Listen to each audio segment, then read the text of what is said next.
बच्चों, हमने न्यूटन के गति के सिद्धांत में कई प्रकार के बलों का अब तक अध्ययन कर लिया है। अब कुछ जैसे हमने भार पढ़ा, हमने अभिलंब प्रतिक्रिया यानी कि नॉर्मल रिएक्शन पढ़ी बच्चों। इसके बाद हमने क्या पढ़ा? हमने पढ़ा तनाव, रस्सी में तनाव किस प्रकार से आता है। अब एक और बल की बातचीत है। स्प्रिंग देखा है आप लोगों ने? कई बार पेन का ढक्कन खोल के आप लोग निकाल लेते होगे स्प्रिंग, उसको ऐसे दबा रहे हैं, ऐसे डेस्क पे रख के ऐसे दबाया और छोड़ा, एकदम ट्यून से कूद के वो भागता है। ऐसा होता है ना? आपने क्या देखा होगा? स्प्रिंग को खींचा, उसने अंदर की तरफ लगाया, तुमने दबाया, उसने बाहर की तरफ बल लगाया। तुमने स्प्रिंग को ऐसे रखने दिया, उसमें कोई उंगली नहीं करी, तो स्प्रिंग वैसे का वैसे ही रहा। तो कारण मतलब क्या कर रहे हो आप? जब भी आप स्प्रिंग की लंबाई बढ़ाते हो या घटाते हो तो स्प्रिंग आपका बल लगाने लगता है। और किस प्रकार का बल लगाता है? यह स्प्रिंग अपनी लंबाई में हुए परिवर्तन का विरोध करता है। यही तो है ना? तो बच्चों, आज जो पढ़ने जा रहे हैं वो है स्प्रिंग बल तथा उससे संबंधित प्रश्न। और क्या हो सकता है स्प्रिंग बल में, सब जानेंगे, एक एक करके जानेंगे। तो दोस्तों, मैं हूं सिद्धार्थ हरितश और आप मेरा छोटा सा प्यारा सा और बहुत बढ़िया सा चैनल व्युत्पत्ति देख रहे हो। तो चलो बच्चों, आज स्प्रिंग फोर्स यानी कि स्प्रिंग बल की चर्चा करते हैं।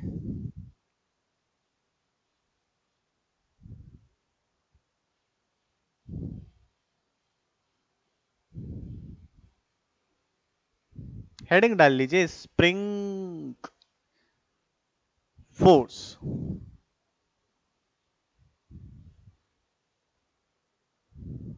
तो पढ़ेंगे बच्चों स्प्रिंग फोर्स।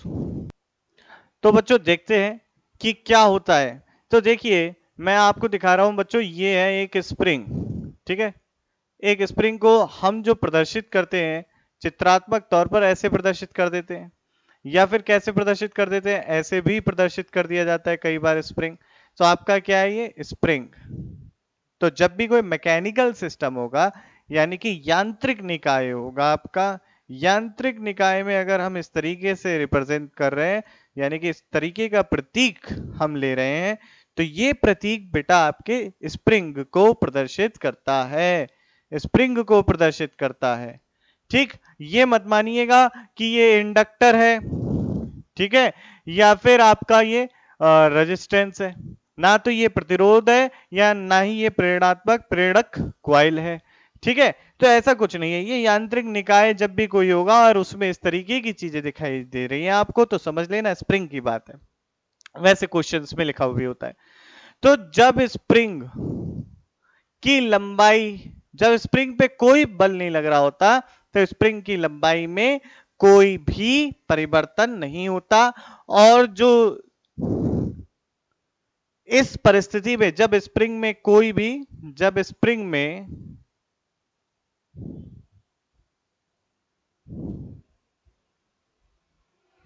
या स्प्रिंग पर, ज्यादा अच्छा है, स्प्रिंग पर कोई भी बाह्य बल नहीं लग रहा होता है,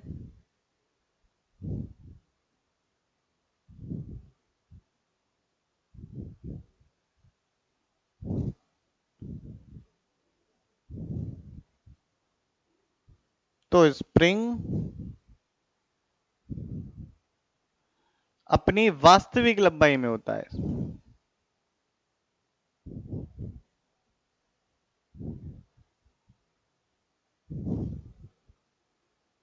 ठीक है बच्चों? आसान बात है, कोई डिफिकल्ट नहीं है। तो ये जो स्प्रिंग की वास्तविक लंबाई है, ये कहलाती है आपकी एल नॉट, या प्राकृतिक लंबाई, इंग्लिश में natural length of the spring भी बोल देते हैं। क्या बोलते हैं इसको? Natural length of spring, spring की वास्तविक लंबाई। ठीक है? अब जब कभी मान लीजिए स्प्रिंग है आपका, ये इस तरीके से लगा हुआ है, आपका वास्तविक मतलब जो आदर्श स्प्रिंग होता है वो बच्चों स्प्रिंग आपका द्रव्यमान रहित होता है, उसका मास नहीं होता। ठीक है? तथा स्प्रिंग के द्वारा लगाया गया बल, स्प्रिंग द्वारा लगाया हुआ बल स्प्रिंग बल कहलाता है। ठीक? तो सिंपल सी बात है, मैं लिख दे रहा हूं, स्प्रिंग द्वारा लगाया हुआ बल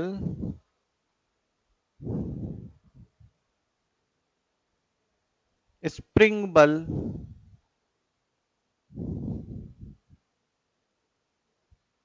कहलाता है। ठीक है, सिंपल बात है।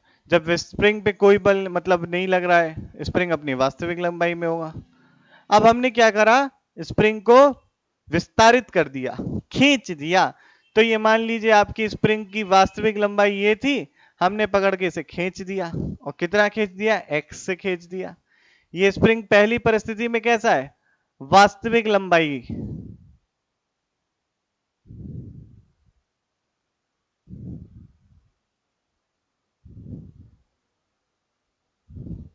अब हमने क्या कर दिया, इसको विस्तारित कर दिया।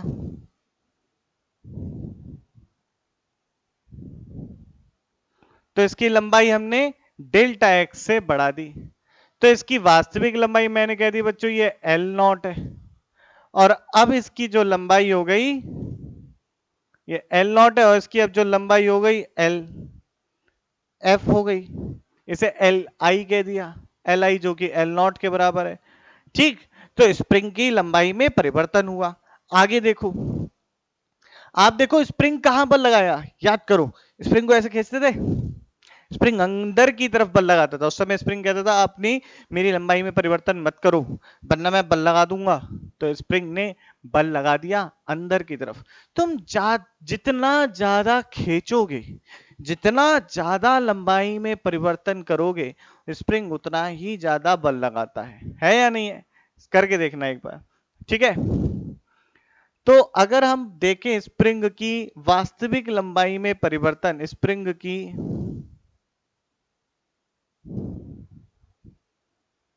लंबाई में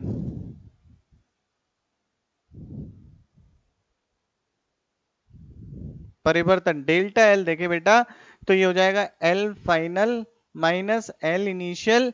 एल फाइनल कितना, L naught plus delta X, L naught plus delta x.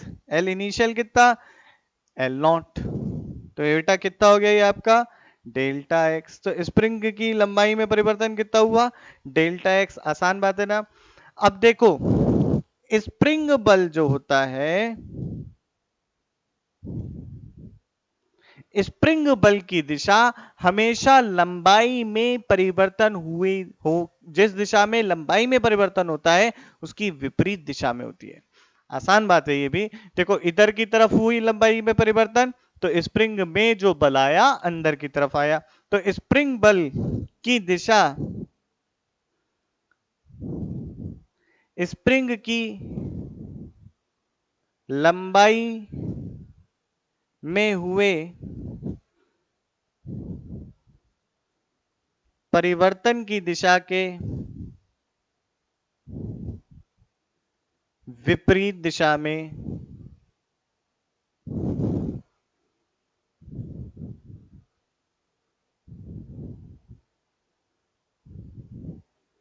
होती है। ठीक है बेटा, विपरीत दिशा में होती है स्प्रिंग के बल की, स्प्रिंग बल की दिशा जो होती है स्प्रिंग की लंबाई में हुए परिवर्तन की विपरीत दिशा में होती है। जैसे इधर विस्तारित हुआ तो बल अंदर की तरफ आ रहा है। इतना नोट करो, फिर आगे की बात करते हैं बच्चे। देखो अब तीसरा केस देखो। ये स्प्रिंग की मान लो यहां तक थी, ये स्प्रिंग की नेचुरल लेंथ है। वास्तविक लंबाई स्प्रिंग की ये है, वास्तविक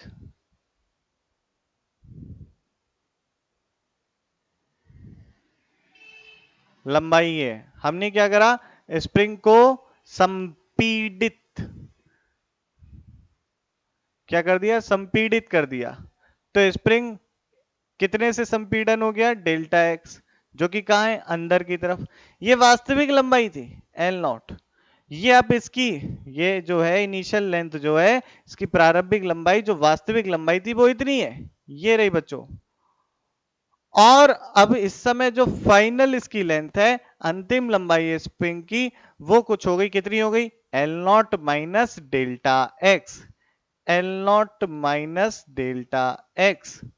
ठीक, तो अब बताओ मुझे, स्प्रिंग किधर फोर्स लगाएगा? स्प्रिंग किधर फोर्स लगाएगा? इधर फोर्स लगाएगा, इधर।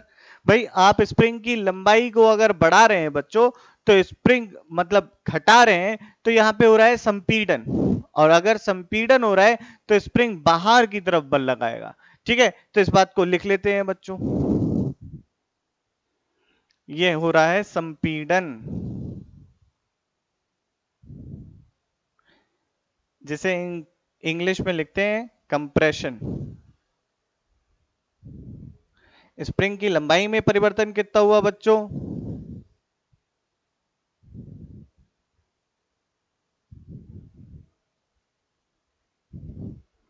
ये हो गया L fineness minus L initial, जो कि कितना हो गया? एल नॉट माइनस का डेल्टा एक्स माइनस का एल नॉट बराबर हो गया माइनस का डेल्टा एक्स। स्प्रिंग की लंबाई में परिवर्तन आ गया माइनस डेल्टा एक्स। ठीक है, तो अब माइनस का डेल्टा एक्स क्या बता रहा है बच्चों? माइनस का डेल्टा एक्स ये बता रहा है कि आपकी स्प्रिंग की लंबाई कम हुई है। ऋणात्मक चिन्ह क्या बताता है यहां पर? स्प्रिंग की लंबाई कम हुई है। ये ऋणात्मक चिन्ह बताता है स्प्रिंग की लंबाई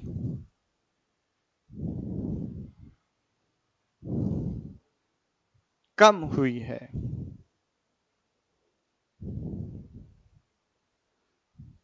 अब आप याद करो, जब लंबाई कम हो रही है तो संपीड़न हो रहा है, और जब संपीड़न हो रहा है तो बल इधर की दिशा में। लंबाई इधर की तरफ कम हुई, स्प्रिंग का बल इस दिशा में आया। लंबाई इधर की तरफ बढ़ी, स्प्रिंग का बल इस दिशा में आया। यानी कि जिस दिशा में लंबाई का परिवर्तन होगा उसकी विपरीत दिशा में आपका स्प्रिंग बल लगेगा। बल का जो परिमाण है वो स्प्रिंग की लंबाई में कितना परिवर्तन हुआ उसके समानुपाती होता है। यह बात भी हम जानते हैं। तो यहां देखो, बल का परिमाण, स्प्रिंग बल का परिमाण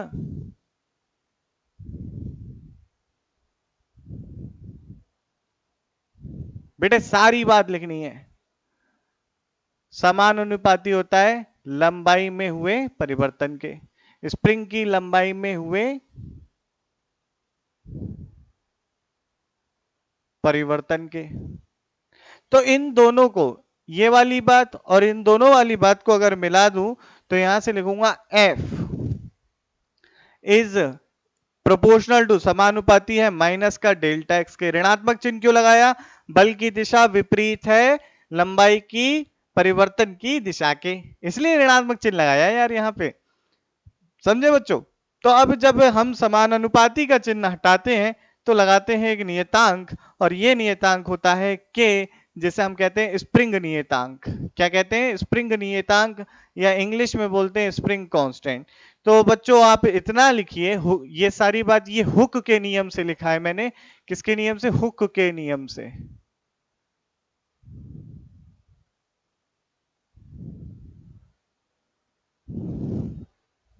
तो ये नोट करिए, फिर आगे की बात करते हैं। चलो बच्चों फटाफट नोट करो।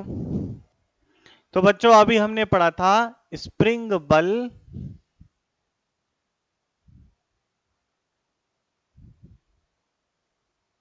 किसके समानुपाती? माफ करना बच्चों, बराबर होता है यहां पर माइनस का के गुणा डेल्टा एक्स। डेल्टा एक्स क्या है? स्प्रिंग की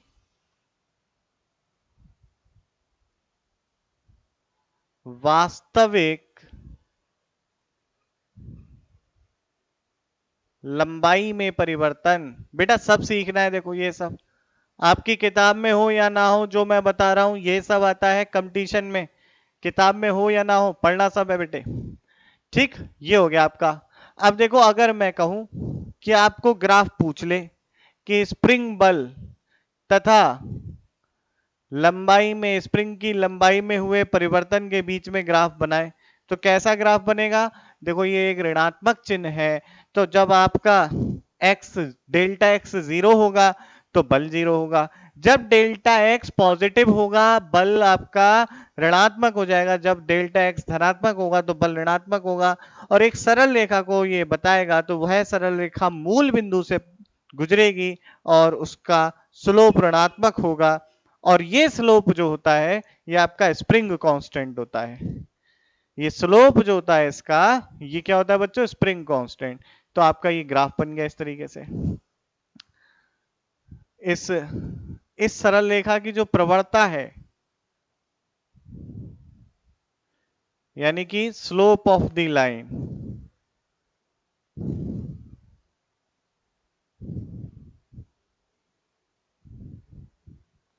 ये स्लोप ऑफ द लाइन बराबर होता है माइनस का के के। ठीक है, ये हो गया भाई माइनस के आपका स्लोप ऑफ द लाइन हो गया। ठीक, ये बताता है। आगे की बात सुनो। अब आगे क्या है,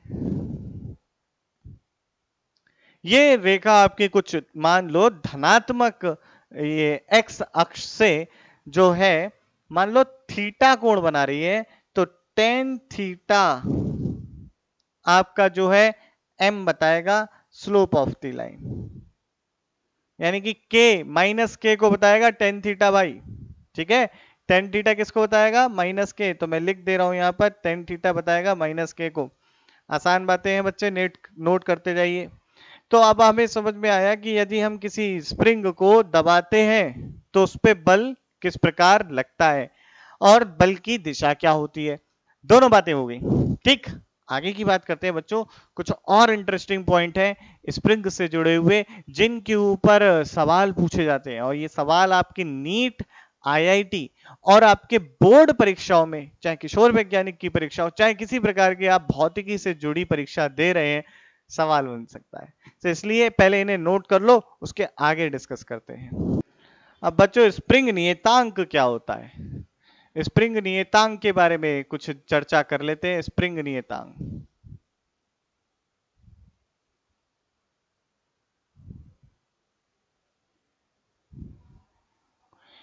अब इसका विमा क्या होगी, मात्रक क्या होगा, ध्यान से देखो। F बराबर क्या है, के एक्स। के बराबर क्या है, F बटे एक्स। F का मात्रक क्या है, न्यूटन। X का मात्रक क्या है, मीटर। तो K का मात्रक कितना हो गया, न्यूटन प्रति मीटर। न्यूटन प्रति मीटर हो गया K का मात्रक। अब K का आपको विमीय सूत्र लिखना है, तो K का विमीय सूत्र क्या होगा बच्चों, देखो।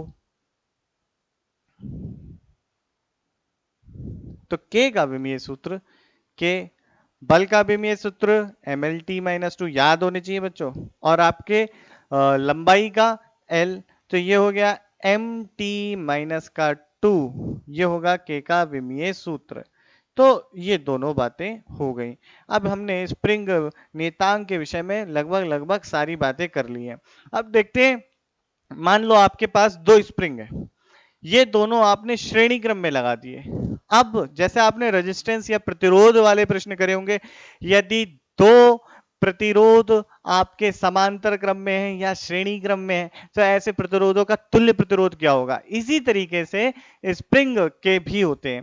अगर दो स्प्रिंग आपके श्रेणी क्रम में लगे हुए हैं, तो इस परिस्थिति में इन दोनों स्प्रिंग का एक तुल्य स्प्रिंग नियतांक क्या होगा।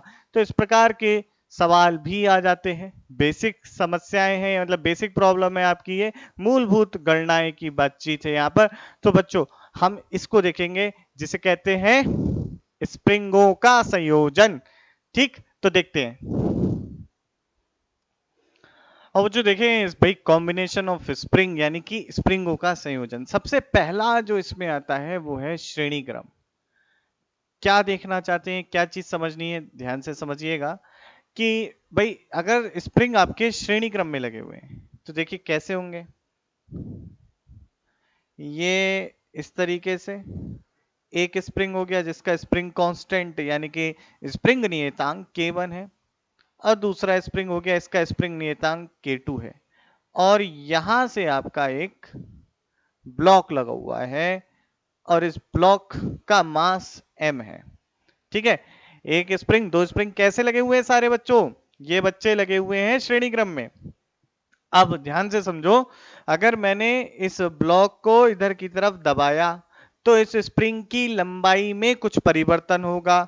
मैंने कह दिया K2 स्प्रिंग की लंबाई में जो परिवर्तन हुआ y2 हुआ। मैंने इस ब्लॉक को कितना दबाया, इधर y की तरफ, y दूरी से मैंने इसे पीछे कर दिया ऐसे करके। तो मान लो परिस्थिति अब इधर ऐसे हो चुकी है कि यहां पर आपका ये पहुंच गया,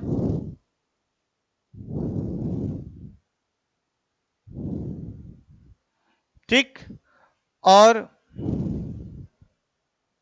ये इस तरीके से पहुंच गया। इसमें जो स्प्रिंग की लंबाई में कुछ परिवर्तन हुआ वो मैंने कह दिया y2 हुआ, इसमें जो हुआ वो y1 हुआ। इसका स्प्रिंग नियतांक k1 है, इसका स्प्रिंग नियतांक k2 है, और ये जो पीछे खिसकाया गया है ये y खिसकाया गया है। तो अगर ध्यान से देखें हम लोग बच्चों, तो इस परिस्थिति में y बराबर होगा y1 प्लस y2। अब करना क्या चाहते हैं, हम चाहते हैं इन दोनों स्प्रिंग को एक तुल्य स्प्रिंग से हम प्रदर्शित कर दें, या फिर वह स्प्रिंग जो इन दोनों का कुल प्रभाव जो आता है वो उतना प्रभाव दे, वो हमारा तुल्य स्प्रिंग होगा इसका। तो वो हमने ले लिया भाई, वो हमने कह दिया अगर हम के नियतांक का स्प्रिंग y हम आगे की तरफ पीछे की तरफ ले जाए तो समान बल दे रहा होगा, समान प्रभाव दे रहा होगा। तो वो k इक्विवेलेंट हमें बेटा फाइंड करना है। अगर आप देखें बच्चों यहां से, तो हमें सारी चीजें यहां पर साफ साफ दिखाई दे रही हैं कि ये बल कितना होगा और कैसा होगा।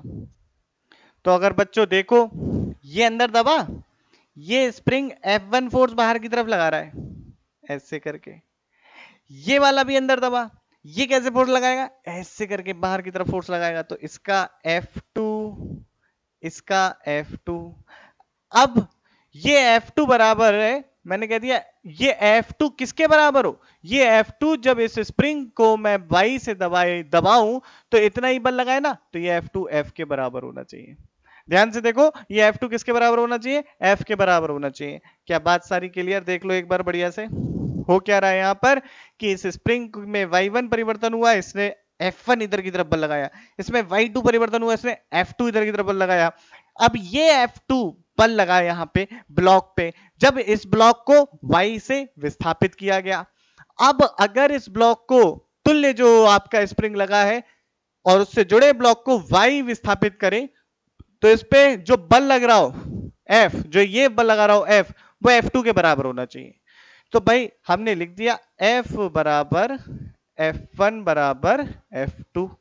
भाई यहां पर ये भी जो द्रव्यमान है त्वरण में तो है नहीं, और कुल मिला के वैसे भी हम यहाँ पे क्या मानते हैं, स्प्रिंग आपका द्रव्यमान रहित है। तो किसी भी बिंदु पर लग रहे बल का कुल योग शून्य होना चाहिए, यानी कि बल की दिशा विपरीत होनी चाहिए और बल का परिमाण समान होना चाहिए।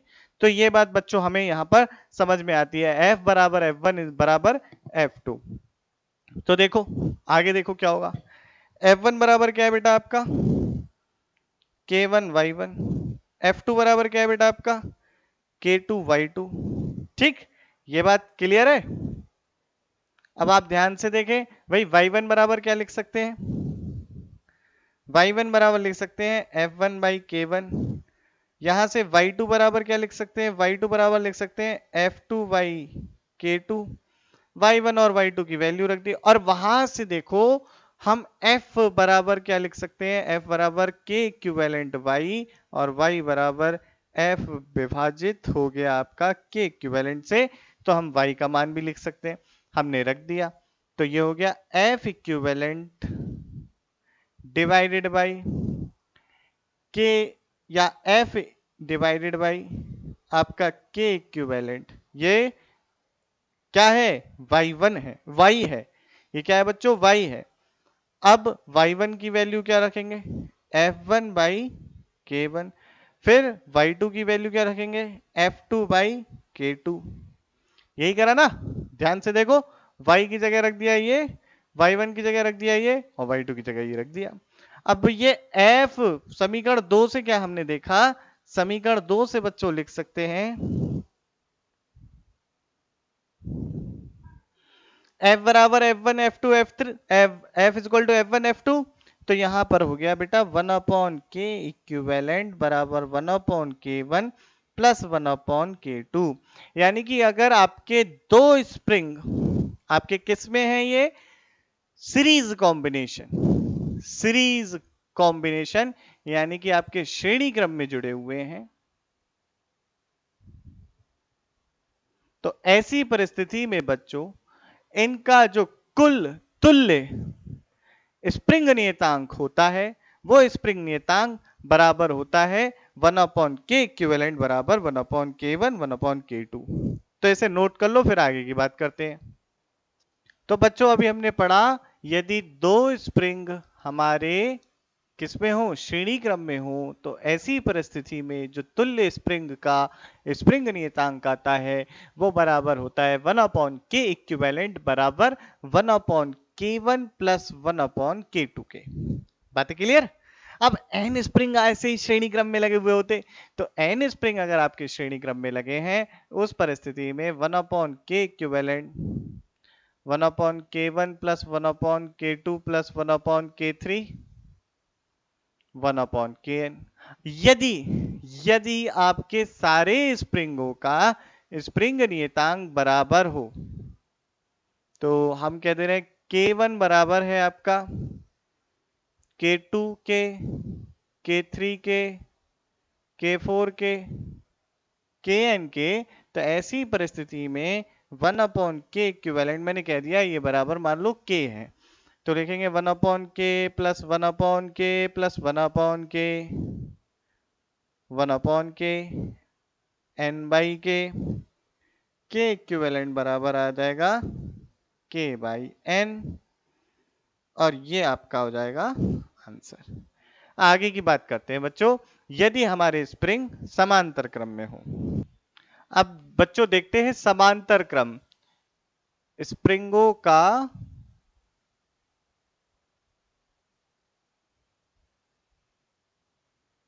समांतर क्रम क्या होता है।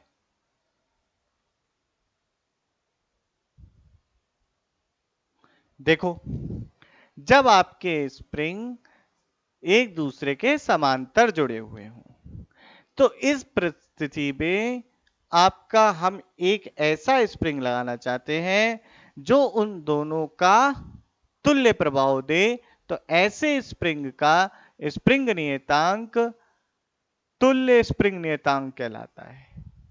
ठीक, ये k1 है, ये k2 है। अब ये दो स्प्रिंग इस मास m के ब्लॉक से जुड़े हुए हैं बच्चों। ठीक है, अब ध्यान से देखना, मैं चाहता हूं कि एक सिंगल स्प्रिंग लगाऊं जो इन दोनों का जो प्रभाव है वो इस निकाय को दे।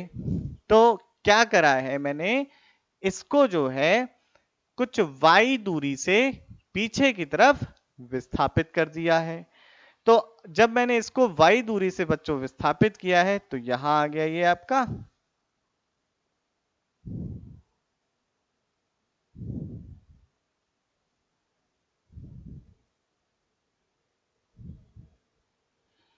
तो अगर हम देखें तो दोनों स्प्रिंग की जो लंबाई में परिवर्तन होगा, मैंने कहा भाई ये y1 है तो y1 बराबर vy होगा, ये y2 है y2 बराबर भी y होगा, यानी कि दोनों स्प्रिंग की जो लंबाई में परिवर्तन होगा बच्चों वो y ही होगा।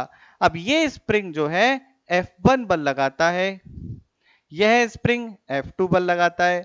अब मैं एक ऐसा स्प्रिंग देखना चाहता हूं जो स्प्रिंग आपका यदि ब्लॉक को इतनी ही उससे विस्थापित किया जाए तो समान बल लगाए। क्या लगाए? समान बल लगाए, यानी कि F बराबर F1 प्लस F2 बल लगाए।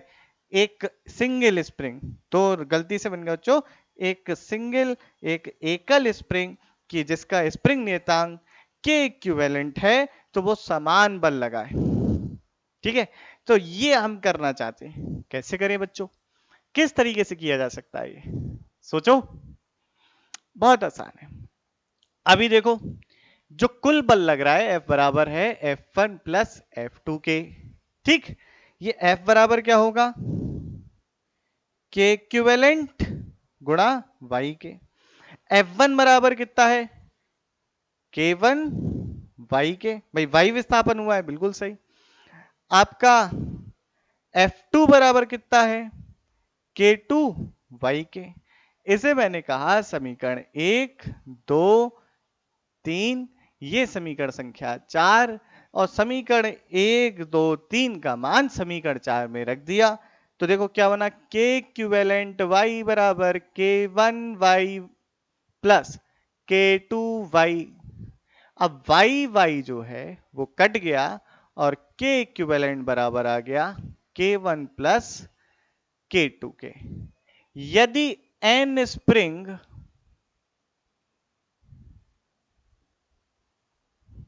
तो आप ध्यान से देखना बच्चों, यहां पर विस्थापन समान है। यदि स्प्रिंग इस प्रकार से जुड़े हों, उनकी जो नेचुरल लेंथ है यानी कि वास्तविक लंबाई में परिवर्तन समान हो रहा हो, तो हम मानेंगे स्प्रिंग हमारे कैसे हैं, समांतर क्रम में जुड़े हुए हैं। यदि बल बराबर हो सभी स्प्रिंग के बीच में, तो हम मानेंगे हमारे स्प्रिंग श्रेणी क्रम में जुड़े हुए हैं। यदि n स्प्रिंग समांतर क्रम में जुड़े होते तब क्या होता।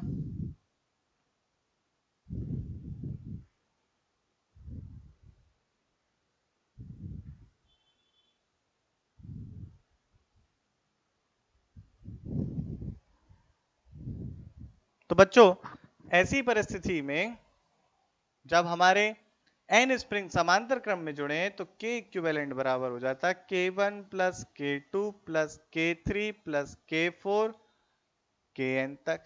यदि k1 बराबर k2 बराबर k3 बराबर हो kn बराबर k हो, तो ऐसी परिस्थिति में k equivalent k1 k plus k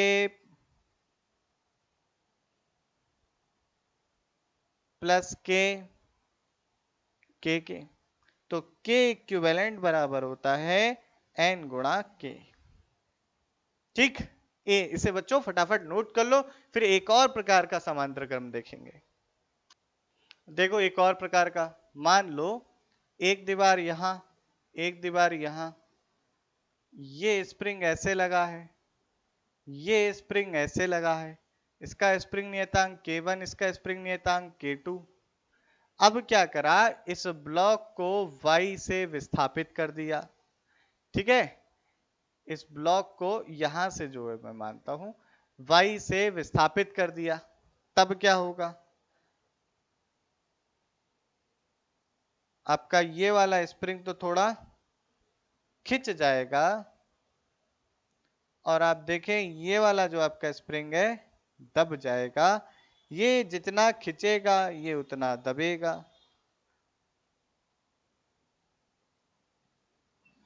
ठीक, अब अगर देखें ध्यान से, तो ये किधर की तरफ बल लगाएगा, भैया ये आपने विस्तारण दिया है तो ये अंदर की तरफ बल लगाएगा। इसमें संपीड़न दिया है, ये भी इधर की तरफ बल लगाएगा। ये K1 है, ये K2 है, इधर F1 आया, F1, और इसका स्प्रिंग बल भी इधर की तरफ, इधर F2 आया। तो आपका कुल बल देखो क्या है, F बराबर F1 प्लस F2। ठीक, तो ऐसी परिस्थिति में हम कहेंगे ये श्रेणी क्रम में नहीं, यह जो आपके स्प्रिंग है बच्चों समांतर क्रम में है। क्यों, क्योंकि इनमें जो परिवर्तन हुआ है आपकी लंबाई में वो समान हुआ है। ठीक है, तो ऐसी परिस्थिति में हम ये कहेंगे कि ये जो स्प्रिंग है वो आपके समांतर क्रम में है। ठीक, तो इनका स्प्रिंग जो आपका तुल्य स्प्रिंग नियतांक होगा, यानी कि इक्विवेलेंट स्प्रिंग कांस्टेंट, वो के इक्विवेलेंट बराबर होगा k1 प्लस k2 के। ये एक आपको अच्छा सवाल मैंने बताया, तो आप इसे नोट कर लें बच्चों। आइए बच्चों एक प्रश्न को देखते हैं। इस प्रश्न में दो स्प्रिंग लगे हुए हैं बच्चों। अब पूछा ये गया है कि बताइए कि आपके स्प्रिंग की पहला स्प्रिंग 1 और स्प्रिंग दूसरा 2, इन दोनों स्प्रिंग की वास्तविक लंबाई में कितना परिवर्तन हुआ। मैंने कह दिया भाई इसकी स्प्रिंग की जो लंबाई में परिवर्तन हुआ x1 है और इसमें x2 है। कैसे देखेंगे भाई, बहुत आसान है। पहला स्प्रिंग पकड़ो, इसका इधर देखो ब्लॉक 2 kg के ऊपर नीचे की तरफ फोर्स, धरती माता ऊपर की तरफ स्प्रिंग फोर्स, इसे मैंने कह दिया स्प्रिंग 2 है तो F2 फोर्स। और कोई फोर्स है इस ब्लॉक के ऊपर, बिल्कुल नहीं है। तो F2 2 kg पे जो बल लग रहा होगा, भार होगा, वो 2g होगा, तो F2 बराबर 2g हो गया। F2 बराबर 20 हो गया और F2 बराबर कितना होगा, kx2, तो kx2 20 हो गया, k2 x2 कह दो इसे। तो आपका x2 बराबर हो गया 20 बटे k2, 100 है। तो ये हो गया आपका 0.2 मीटर। अब देखो ये 1 kg वाला देख लो, 1 kg वाले पे नीचे ये वाला स्प्रिंग भाई ऐसे करके फोर्स लगा रहा होगा ना, F2 अंदर की तरफ, और ये वाला F1 ऐसे फोर्स लगा रहा होगा। तो आप लिख सकते हैं 10 न्यूटन का भार नीचे की तरफ 1 इंटू जी से, ऊपर की तरफ जो है आपका F1 का, जो F1 की वजह से बल लग रहा है, यानी कि पहले स्प्रिंग की वजह से, वो F1, और कोई, हाँ ये F2 रह गया।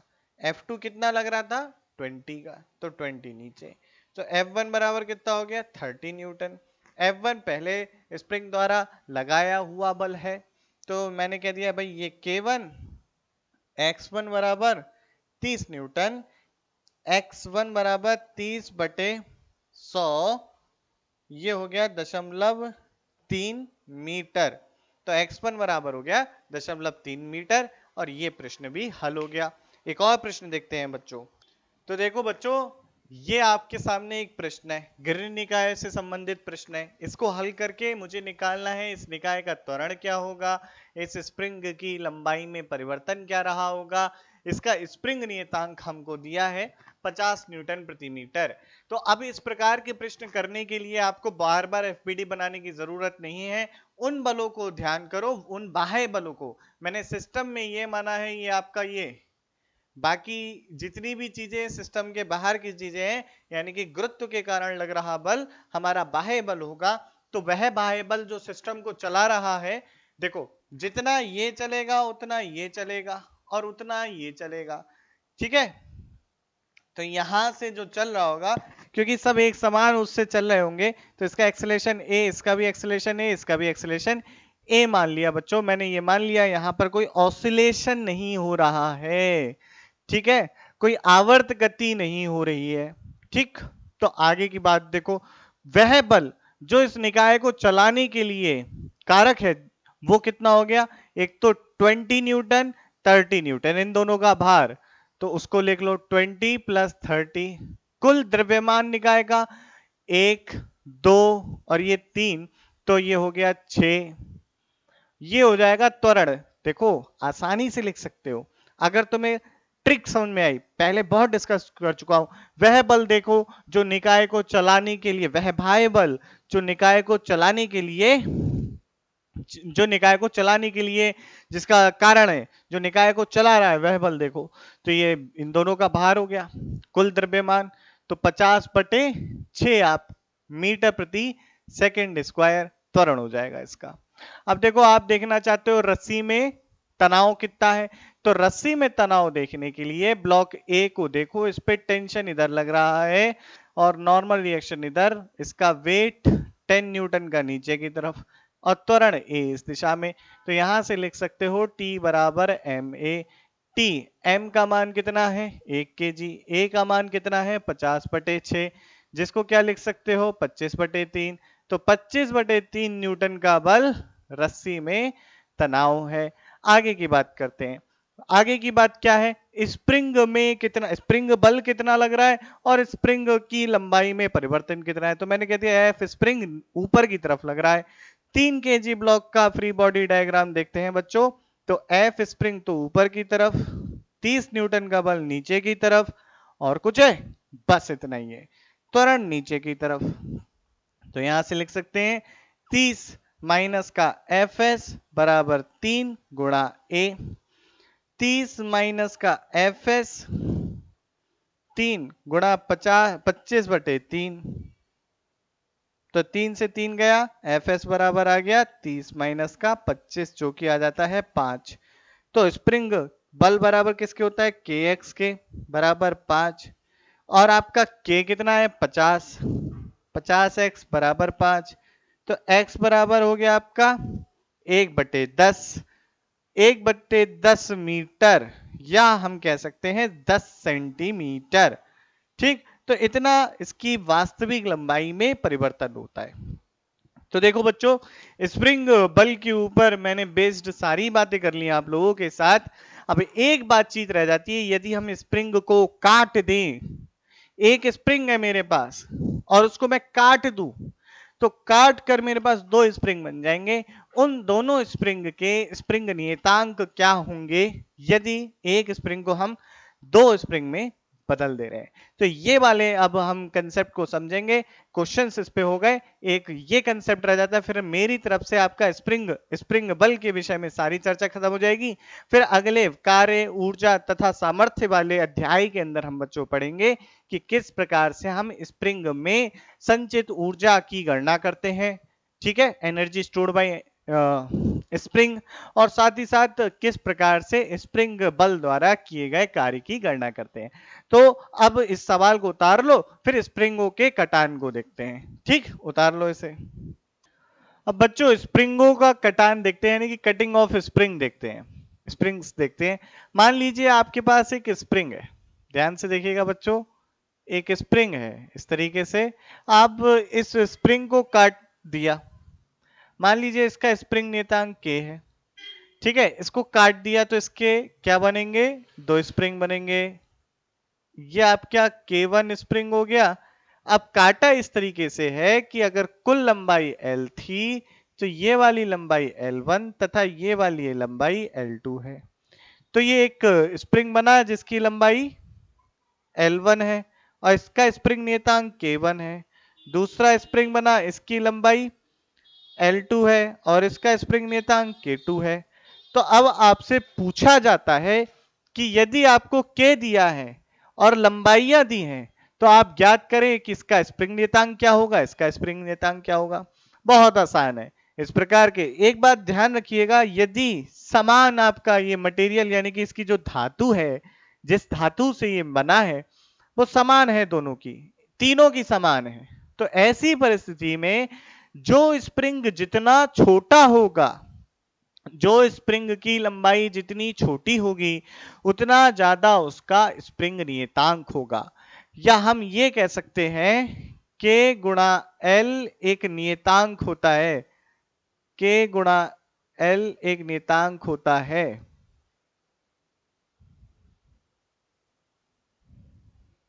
मतलब आपका यदि समान धातु एक समान, यदि स्प्रिंग एक समान है किंतु लंबाई में भिन्न है, स्प्रिंग एक समान है किंतु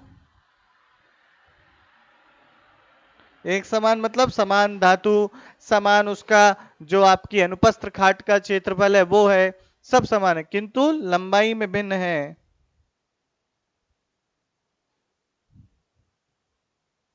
तो ऐसी परिस्थिति में क्या है? के एल बराबर K1 L1 बराबर K2 L2 होगा। ठीक, बहुत आसान है। मान लीजिए एक प्रश्न कर लेते हैं। एक स्प्रिंग था जिसकी लंबाई L थी और इसका स्प्रिंग नियतांक K था। इसको काट दिया गया, काट के इसका L1 और दूसरा स्प्रिंग L2 लेंथ का कर दिया। L1 बराबर आपका है L/3 और दूसरे स्प्रिंग की लंबाई जो है 2L/3 है। तो बताइए इनका स्प्रिंग नियतांक K1 तथा K2 का मान क्या होगा? तो ऐसी परिस्थिति में लिखेंगे हम KL बराबर K1 L1 बराबर K2 L2 से। तो K1 L1 बराबर लिखेंगे KL, आपका K L1 क्या है L/3, KL L से L गया, K1 बराबर हो गया आपका 3K। दूसरा देखो K2 L2 बराबर लिखेंगे KL, K2 L2 आपका 2L/3, KL L से L गया, आपका K2 बराबर हो गया 3/2K। तो इस प्रकार के सवाल भी आसानी से किए जा सकते हैं।